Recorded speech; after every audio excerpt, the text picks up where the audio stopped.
Yes, Fate of Atlantis was a superb game, alright. So in proper Indiana Jones fashion, I decided to go on an archaeological expedition of my own, in my own garage of course, and after much digging I came across another Lucasarts gem called Day of the Tentacle. No, I haven't been taking any hallucinogenic drugs, guys, that is what the game is actually called. As you can probably tell by the title alone, the game is a completely different beast to the Fate of Atlantis by a long shot. Yes, it is a point-and-click game by the same company, but that, my friends, is where the similarities end, as this was designed back then by resident LucasArts maniacs Tim Schafer and Dave Grossman. Have you ever heard of these guys? Well, if not, I'll give you a quick rundown. Both of these guys these days no longer work at LucasArts and work at different companies. Tim Schafer has started his own company called Double Fine Productions, which is partly composed of ex-LucasArts staff who worked on Grim Fandango with a selection of new employees. Under this company he designed the criminally overlooked Psychonauts and more recently the heavy metal influenced Brutal Legend. Both of these games are noted for having a madcap sense of humour. Dave Grossman, on the other hand, also left to join another company called Telltale Games, which is also partly composed of ex-LucasArts staff as well. Telltale are renowned for releasing games in episodic fashion, notably including new editions of the Sam & Max and Monkey Island franchises, both of which were handled by LucasArts in the past. So if you guys have played any of these titles I've mentioned beforehand, then you'll know exactly why Day of the Tentacle is absolutely barking mad. For those who haven't, then just take my word for it, okay? So without further delay, I say in the words of Dr. Fred himself, let's get cracking. Day of the Tentacle was originally released in 1993 and follows the events of the previous game Maniac Mansion. In the prequel, a strange red meteor crash-landed outside mad scientist Dr. Fred's mansion, causing him and other residents to act very strangely. After the event, Dr. Fred decides to kidnap Dave Miller's girlfriend, so obviously Miller decides to enlist the help of 6 college friends to try and rescue her from the mansion, and in doing so the kids manage to find out the connection between the meteor and Dr. Fred. I won't reveal what happens in that game as it has a very dark and at times hugely disturbing storyline that you really have to experience for yourself. However, I will mention a famous puzzle involving a hamster and a microwave. Suffice to say, 5 years have passed since the first game, and here we are back at Day of the Tentacle. Dr. Fred one day while working in his lab had left his toxic waste machine running, dumping sludge into the river outside where his living tentacle experiments were standing. Purple, the evil of the two tentacles, decides to drink from the river, causing him to mutate, giving him a pair of arms, enhanced intelligence, and a thirst for world domination. For this reason, Dr. Fred apprehends the tentacles in his lab to euthanize them both. Green Tentacle, who doesn't want to be killed however, sends a letter to his friend Bernard Bernoulli, a returning character from the first game, to ask him to rescue them both. Bernard also brings 2 of his friends to help out with the rescue mission, Hoagie, a laid-back roadie, and Laverne, a slightly psychotic medical student. After finding Fred's secret lab, Bernard releases the tentacles, and as soon as Purple is free, he starts his quest for world domination. Now faced with a dilemma, Dr. Fred decides to prevent Purple from taking over the world is to turn off the toxic waste machine. Obviously it's too late by now, so the machine would have to be turned off 24 hours earlier. The 3 characters are now thrown into the time machine pods called chronogens, or if you prefer quite literally time-travelling toilets to be precise, to travel back to yesterday. Everything goes well until the primary time device breaks down as its power diamond shatters to a million pieces, leaving the characters stranded in different time periods. Hoagie ends up 200 years in the past, Laverne 200 years into the future, and Bernard exactly where he started off in the present. It turns out that Dr. Fred had used a cheap imitation diamond rather than a real one to power the time machine, and that is why it broke down. As you would have guessed, with the time machine lacking a power source, the kids cannot return to the present until a new diamond is found. To top it all off, each chronogon also needs a source of electricity to come back, a problem for Hoagie as he's stuck in colonial times, and Laverne, well, she's stuck in a tree for the time being. So to recap then, a simple rescue mission then turns into a time-travelling adventure to save the world.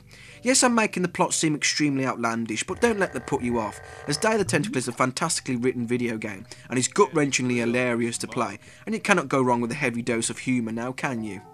Originally this game was designed to emulate the first game much more closely with more playable characters to choose from, but this idea was scrapped to simplify the development of the game and was possibly done to minimise costs. The game doesn't need much of an explanation on how to play it, especially if you played previous LucasArts games in the past. You click on the scenery to move your character around the screen to points of interest, and you perform commands by selecting word verbs from the box to do something like pick up an object or talk to a character, for instance. Your inventory of items is located on the bottom right part of the screen, and the objects you collect are used to solve the game's puzzles. The player can also switch between the 3 characters to play in their time period, and this is where the game becomes hugely inventive, as it uses the element of time travel brilliantly, as some puzzles require certain items to be sent through time to the different characters to achieve different goals. One of my personal favourites is sending a tentacle anatomy chart to the past, so Hoagie can use it to change the design of the American flag to be used as a disguise by Laverne in the future. As you can tell by the visuals, they are bright and colourful. The oversized character sprites and the humorous backdrops exclaim to the player, "Do not take me seriously as I try to make you laugh out loud," and it will if you have an affinity for cartoons as much as I do. Comparing it to the original game, you'll know the visual styles between the two are quite different. Maniac Mansion sported a horror B-movie type look appropriate for its much more dark subject matter, and this one instead goes for the more comedic route, suiting its more light-hearted storyline. Not that I'm saying that the original was lacking humour in any department, I'm just saying the visual style really sets them apart from the other.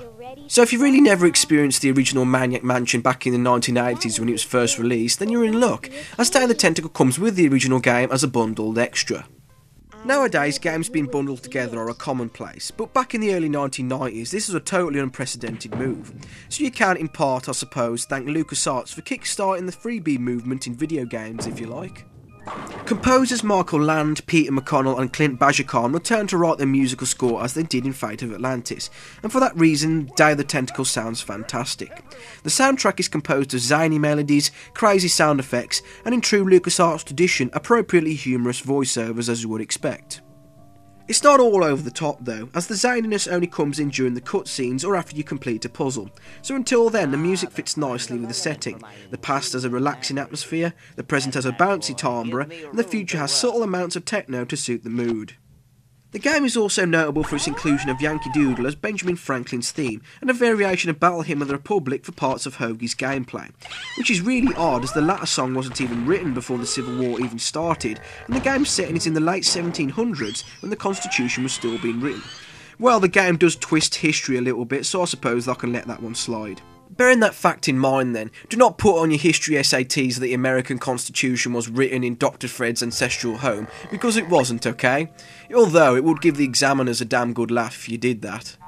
After looking back at the exploits of Dr. Fred and co then, the first Maniac Mansion could have easily made the cut as one of my video game legends, as it brought in a slew of new ideas into gaming, notably with different game endings and multiple playable characters.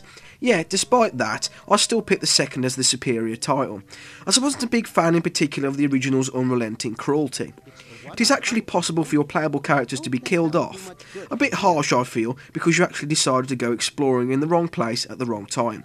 Yes, I know it's meant to fit in with the horror genre, and it does, but some of the original scary gameplay elements come off as a very frustrating case of trial and error.